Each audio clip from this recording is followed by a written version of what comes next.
అదే RTV app వార్తల్ని క్షణాల్లో చదివే అవకాశం ఉంటుంది. ఒక న్యూస్ పేపర్, ఒక టెలివిజన్ ఛానల్ మీ చేతుల్లో ఎప్పుడూ ఉంటాయి. ఆంధ్రప్రదేశ్లో కొత్త ప్రభుత్వం కొలువుదీరుతున్న నేపథ్యంలో ప్రస్తుతం అమరావతికి సంబంధించిన అంశంలో అమరావతి భూముల ధరలు పెరుగుతున్నాయని చెప్పాలి. 2014 నుంచి 19 వరకు అమరావతి నిర్మాణ పనులు జరిగి ఇక్కడ రాజధాని నుండి రైతుల దగ్గర నుంచి భూములు తీసుకుని ప్రభుత్వం అమరావతి నిర్మాణాన్ని శ్రీకారం చుట్టింది. అయితే గత 5 ఏళ్లుగా అమరావతిలో రియల్ ఎస్టేట్ వ్యాపారం కానీ భూముల ధరలన్నీ కూడా పడిపోయాయి. ఈ నేపథ్యంలోనే కొత్తగా కూటమి ప్రభుత్వం తిరిగి అధికారం రావడం, అమరావతి నిర్మాణ పనులు కూడా ప్రారంభమవుతున్న నేపథ్యంలో ఎక్కడెక్కడి నుంచి వచ్చి అమరావతిలో భూములు కొనడానికి ఆసక్తి చూపిస్తున్నారు. ముఖ్యంగా సీడ్ క్యాపిటల్ ఉన్నటువంటి ఇటు రాయపూడి, తుళ్ళూరు, అదేవిధంగా వెలగపూడి, మందడు ఈ ప్రాంతాలు ఎక్కువగా భూములు కొనడానికి ఆసక్తి చూపుతున్నారు. బయట ప్రాంతాల నుంచి వచ్చి అనేక మంది కొనుగోలు చేస్తున్నారు. ప్రస్తుతం అమరావతికి సంబంధించినటువంటి ఒక రియల్ ఎస్టేట్ వ్యాపారి ఉన్నారు, వాళ్ళతో మాట్లాడదాం. ఎలా ఉంది భూముల ధరలకు సంబంధించి? సార్, ఎలా ఉంది మీకు?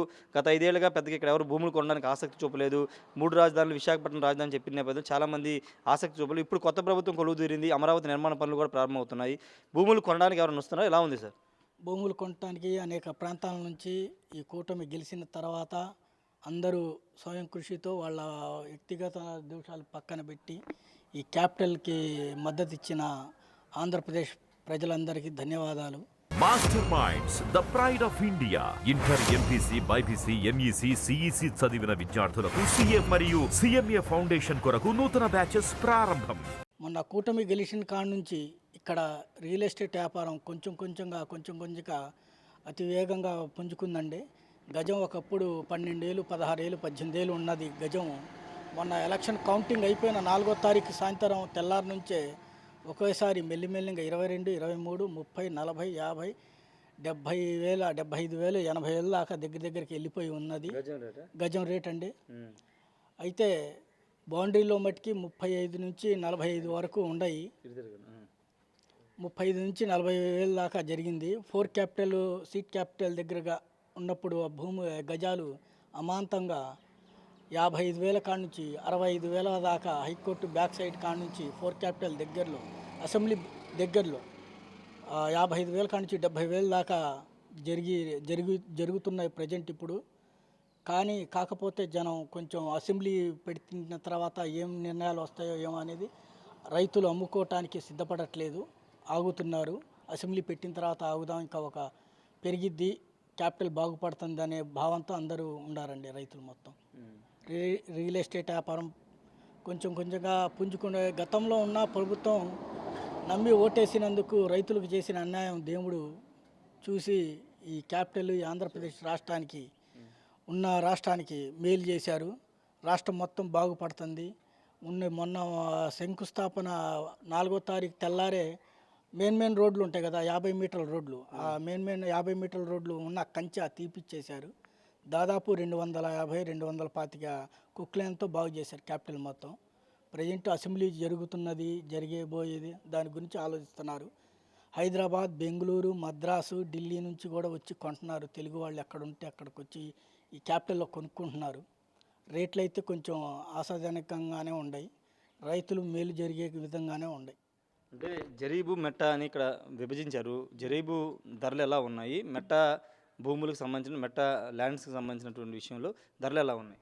జరీబు మెట్ట అనేది ముందు కొనేవాళ్ళు కొంచెం మెట్ట అనేసరికి 1,250 గజాలండి ఒక ఎకరానికి వచ్చేసి. జరీబు అనేసరికి 1,450 గజాలు ఉందండి.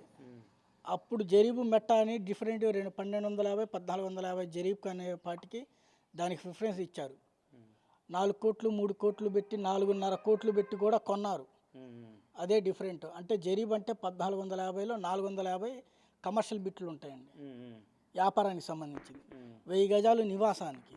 మెట్ట వచ్చేసరికి 1000 గజాలు నివాసం, 250 కమర్షియల్ వ్యాపారానికి సంబంధించింది.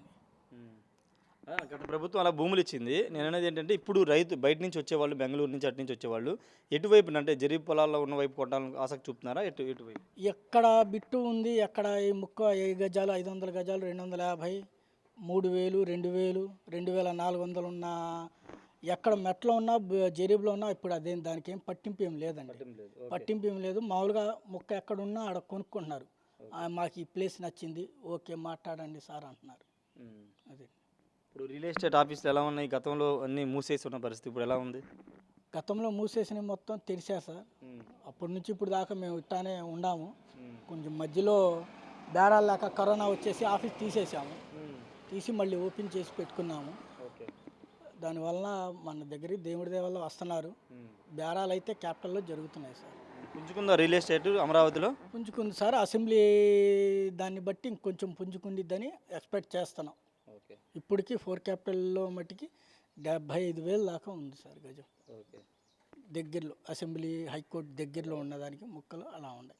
ప్రస్తుతం మనం రాయపూడి గ్రామంలో ఉన్నాము. సీడ్ క్యాపిటల్ అన్నీ కూడా ఇక్కడ ఈ దగ్గరలో రాయపూడి గ్రామంలో వస్తే కొంతమంది రైతులు కూడా ఉన్నారు.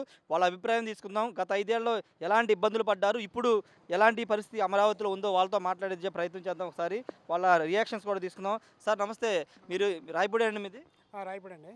సార్ ఎలా ఉంది? గత 5 ఏళ్లలో ఇక్కడ పెద్దగా అసలు భూములు ఎవరు కొనడానికి రాలేదు. ఇక్కడ ప్రభుత్వం, వైసీపీ ప్రభుత్వం వైజాగ్ రాజధాని, కర్నూలు రాజధాని ఇలా చెప్పింది. ఇప్పుడు కొత్త ప్రభుత్వం వచ్చిన నేపథ్యంలో అమరావతి నిర్మాణ పనులు చేపడుతున్న నేపథ్యంలో మీకు ఇక్కడ ఎలాంటి సిచ్యువేషన్ ఉంది? ఇక్కడ భూములు కొనుగోలు చేయడానికి బయట నుంచి ఎవరైనా వస్తున్నారా?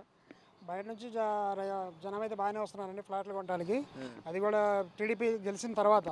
అంతకుముందు రాజధానిలో అయితే అసలు కొనేవాళ్ళు నాదుడు ఎవరు లేడండి. రేట్లు బాగా తగ్గిపోయినాయి. అప్పుడు గజం వచ్చేసి 10,000 కాడ నుంచి 15,000 దాకా ఉండేది.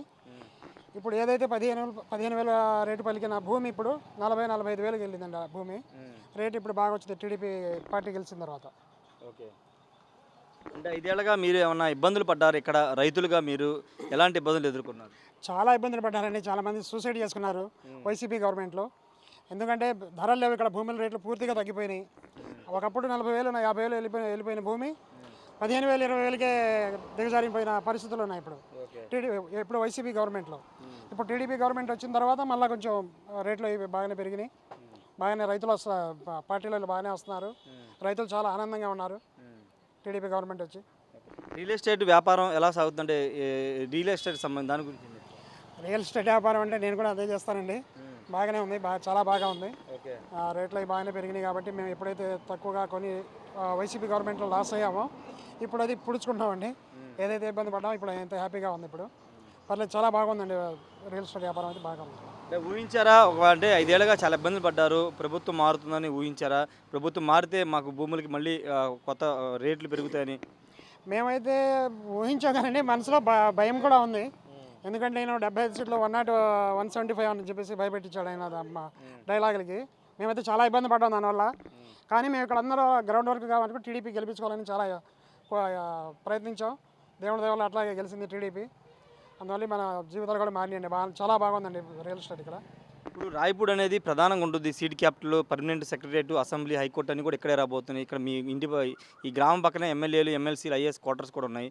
ఇక్కడ రాయపూడి పరిసర ప్రాంతాల్లో ఎలా ఉందండి భూములు? చాలా బాగుందండి.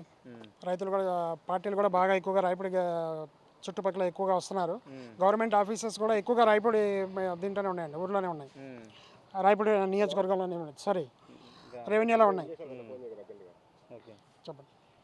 అంటే ఇప్పుడు జరీబు మెట్ట అనే పొలాలు గతంలో రైతుల నుంచి తీసుకున్నారు కదా, వాటికి తిరిగి ప్లాట్లు కేటాయించారు, కమర్షియల్ అదేవిధంగా హౌస్ నివాసానికి సంబంధించినటువంటి అంశాలు. ఇప్పుడు కొనుగోలు చేయడానికి వచ్చేవాళ్ళు ఎక్కువగా జరీబు పొలం అయిపడుతున్నారు. ఎట్లా సార్? ఉన్నారండి, వాళ్ళు ఉన్నారు, వీళ్ళు ఉన్నారు. రెసిడెన్షియల్ ఉన్నారు, కమర్షియల్ కూడా ఉన్నారు. నడుస్తున్నాయి, అవి కూడా నడుస్తున్నాయి. కమర్షియల్ దానికి రెసిడెన్షియల్ దానికి 2-3 వేలు తేడా ఉందండి గజానికి వచ్చేసి. అంటే ఇప్పుడు రాయపూడిలో వచ్చేసి మినిమం 40,000 వెళ్ళిపోయిందండి గజం. కమర్షియల్ వచ్చి 43-45 దాకా వెళ్ళిపోయింది. అమరావతిలో ప్రస్తుతం భూముల ధరలకు రెక్కలు వచ్చాయని చెప్పాలి. గత 5 ఏళ్లుగా అమరావతి రైతులు అనేక ఇబ్బందులు పడ్డారు. తమ భూములు ఎవరు కొనక ఇబ్బందులు పడుతున్న నేపథ్యంలో కొత్త ప్రభుత్వం రావడంతో ప్రస్తుతం అమరావతిలో రియల్ భూమి వచ్చిందని చెప్పాలి. ప్రస్తుతం మనం రాయపూడి అదేవిధంగా వెలగపూడి గ్రామం మధ్యలో ఉన్నాము. ఇవన్నీ కూడా రాజధాని నిర్మాణానికి ఇచ్చినటువంటి భూములే. ప్రస్తుతం ఈ 5 ఏళ్ల కాలంగా ఎక్కడా ఎలాంటి కట్టడాలు నిర్మాణాలు లేకపోవడంతో రైతులు ఇక్కడ కొంత సాగు చేసుకున్న పరిస్థితి. అయితే పూర్తిగా రాజధానికి సంబంధించి చూస్తే కనుక 29 గ్రామాల్లో 2014 నుంచి 19 వరకు రియల్ ఎస్టేట్ వ్యాపారం కానీ, కొనుగోలు కానీ బాగా జరిగాయి. నిర్మాణ పనులు కూడా బాగా జరగడంతో బయట ప్రాంతాల వారు అనేక మంది వచ్చి ఇక్కడ స్థలాలు కొన్నారు, నిర్మాణాలు కూడా చేసుకోవాలనుకున్నారు. తర్వాత 5 ఏళ్ల కాలంగా వైసీపీ ప్రభుత్వం రాజధాని విస్మరించడంతో రైతులందరూ చాలా ఇబ్బందులు పడ్డారు. ఎవరు కూడా ఇక్కడికి వచ్చి భూమిని కొనడానికి ఇష్టపడకపోవడంతో, ఎవరు ముందుకు రాకపోవడంతో రైతులు ఇబ్బంది పడ్డారు. ప్రస్తుతం ఇప్పుడు తెలుగుదేశం కూటమి ప్రభుత్వం అధికారంలో రావడంతో అమరావతి అభివృద్ధికి సంబంధించి అమరావతి నిర్మాణానికి సంబంధించి మొదటి ప్రాధాన్యతగా తీసుకుని నిర్మాణ పనులు త్వరలో ప్రారంభించబోతున్న నేపథ్యంలో అమరావతి ప్రాంతంలో భూములన్నిటి కూడా ప్రస్తుతం అంటే రైతులకు ఇచ్చినటువంటి కమర్షియల్ అదేవిధంగా నివాస సంబంధించిన ప్లాట్లకు సంబంధించిన వాటిలో కొంతమంది అమ్ముకోవడానికి సిద్ధమవుతున్నారు. ఈ నేపథ్యంలోనే అటు బెంగళూరు, చెన్నై, హైదరాబాద్ ఇలా ఇతర రాష్ట్రాల నుంచి చాలామంది భూములు కొనుగోలు చేయడానికి ఇక్కడికి వస్తున్నారు. ఇక్కడ కంపెనీలు పెట్టడానికి వస్తున్నారు. భూములు కొనుగోలు చేసి ఇక్కడ నివాసం ఉండడానికి కూడా చాలామంది వస్తున్న సిచ్యువేషన్ అయితే మనకు కనబడుతుంది. మీరు చూస్తున్న ప్రాంతం అంతా కూడా ఇది రాయపూడి పరిసర ప్రాంతంలోని ల్యాండ్. ఇదంతా రాయపూడి వేలగపూడి మధ్యలో ఉన్న ప్రాంతము. ప్రస్తుతానికి ఇక్కడ కొంత సాగు అయితే చేసుకుంటున్నారు. ఇది ఆల్రెడీ రాజధానికి ఇచ్చిన పొలమే, కాకపోతే ఏ నిర్మాణాలు లేకపోవడంతో ఆగిపోయి 5 సంవత్సరాలు లేకపోవడంతో సాగు చేసుకుంటున్న పరిస్థితి అయితే ఉంది. అమరావతికి సంబంధించి చూస్తే కనుక ప్రధానంగా సీడ్ క్యాపిటల్, కోర్ క్యాపిటల్. అంటే సీడ్ క్యాపిటల్ అంటే ముఖ్యమైన భవనాలు, అసెంబ్లీతో పాటు సచివాలయం, హైకోర్టు, రాజ్భవన్, ముఖ్యమంత్రి కార్యాలయం ఇవన్నీ కూడా ఒక ప్రాంతంలో కొలువై ఉంటాయి. వాటన్నిటి కూడా నిర్మాణం చేసే ప్రాంతాన్ని సీడ్ క్యాపిటల్ అంటారు. ఆ సీడ్ క్యాపిటల్ చుట్టుపక్కల ఎక్కువ మంది భూములు కొనడానికి ఆసక్తి చూపుతున్నట్టుగా రైతులు కూడా ఇంతకుముందు మాట్లాడుతూ చెప్పారు. అదేవిధంగా హైకోర్టు నేలపాడు ఓపెన హైకోర్టు, శాశ్వత హైకోర్టు నిర్మాణం చేయాలనుకున్నారు. పనులు కూడా ప్రారంభించారు. ఈ నేపథ్యంలో శాశ్వత హైకోర్టుకు సంబంధించిన అంశంలో అటు పక్కన కూడా భూములు కొనుగోడానికి నేలపాడు అదేవిధంగా శాఖమూరు వైపు కూడా భూములు కొనడానికి చాలామంది ఆసక్తి చూపుతున్నారని చెప్తున్నారు. అంటే ఎన్నికల కౌంటింగ్ రోజు నుంచి అమరావతిలో భూమి ధరలు పెరుగుతూ వచ్చాయని చెప్తున్నారు. గతంలో 10-15 వేలకు కూడా గజం కొనలేదు 5 ఏళ్లుగా, కానీ ఇప్పుడు రేట్లు కూడా పెరిగాయని చాలామంది రైతులు అయితే చెప్తున్నారు. రియల్ ఎస్టేట్ వ్యాపారం కూడా ఊపందుకుందనేది రియల్ ఎస్టేట్ వ్యాపారులు అయితే చెబుతున్న సిచ్యువేషన్ అయితే కనబడుతుంది. ఏదేమైనప్పటికీ ప్రస్తుతం అమరావతిలో భూములన్నిటికీ భూమి వచ్చిందని చెప్పాలి. ఎందుకంటే గత 5 ఏళ్లుగా అనేక ఇబ్బందులు పడ్డ రైతులు, ముఖ్యంగా సాగు చేసుకునే భూములు రాజధాని కోసం ఇచ్చారు. ఒకవైపున భూములకు ధరలు లేక మరోవైపు రాజధాని నిర్మాణ పనులకు జరగక రైతులందరూ ఇబ్బంది పడ్డారు. ఈ నేపథ్యంలో కొత్త ప్రభుత్వం కొలువుదీరిన నేపథ్యంలో భూములకు సంబంధించిన ధరలు పెరగడంతో పాటు రాజధాని నిర్మాణ పనులు కూడా ప్రారంభం కావడంతో భూములు ఇచ్చినటువంటి రైతులందరూ హర్షం వ్యక్తం చేస్తారు. వాటితో పాటు రియల్ ఎస్టేట్ వ్యాపారం కూడా జోరుగా సాగుతుంది. గత 5 ఏళ్లుగా రియల్ ఎస్టేట్ వ్యాపారం ఇక్కడ సన్నగిలిపోయింది, ఏమీ లేదని చెప్తూ ఉన్నారు. ఈ నేపథ్యంలో కొత్త ప్రభుత్వం రావడంతో అమరావతి నిర్మాణ పనులు ప్రారంభం కాబోతుందో రియల్ ఎస్టేట్ వ్యాపారం కూడా ఊపందుకుందని రైతులు అయితే చెప్తున్నారు. Camera person ప్రసాద్తో Rayesh RTV, Amaravati ప్రాంతం నుండి. మరిన్ని వీడియోస్ కోసం ఛానల్ ని సబ్స్క్రైబ్ చేయండి. లేటెస్ట్ అప్డేట్స్ కోసం వాట్సాప్ ఛానల్ ని ఫాలో చేయండి. అండ్ లింక్ డిస్క్రిప్షన్ లో ఉంది.